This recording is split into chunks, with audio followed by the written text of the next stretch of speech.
The art of practice. I began to learn to play the piano when I was 7 years old. Both my parents played, and so it was kind of natural for me to carry on the family tradition. My sister subsequently learned to play as well. She played very good. Talk about having music in the family. What I didn't realize as well was that my great uncle was a keyboard player in a jazz band on my mum's side of the family. And on my dad's side of the family, most people played the keyboard as well. I guess I should have known. My first 2 years or so I spent with a teacher that didn't really inspire me at all.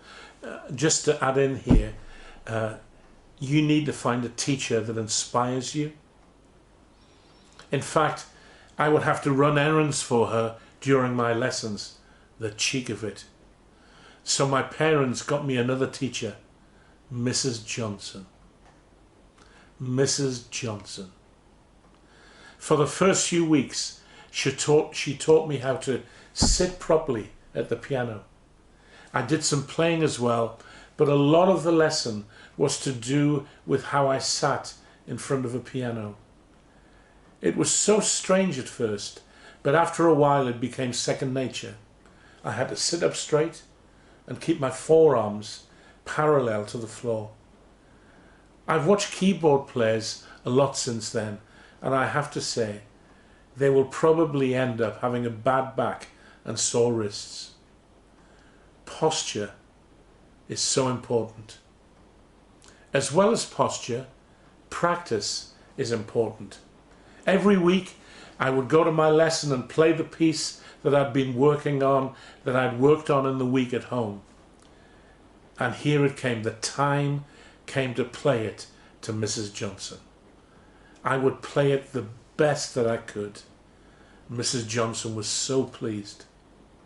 During the week, I'd concentrated on the difficult parts of the pieces. I started playing them slowly at first, but as I got to know them and added in other parts of the piece, I was then able to play it all at the correct speed. I played the piece for Mrs. Johnson like there was no tomorrow. And at the end, she would congratulate me and tick off the piece. I was so relieved and proud of myself until she turned the page. "Play this," she would say. Out of my lips would come the same phrase week after week after week. I can't play it. After 8 weeks or so, the penny dropped.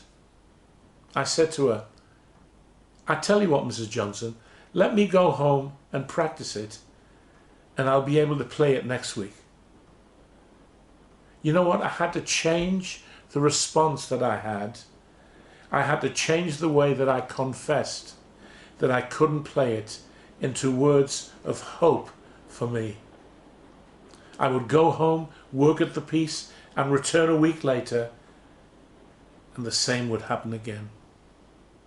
That 8-week period was so painful, but at the end of it, I'd learned a valuable lesson that has stood me in good stead since then.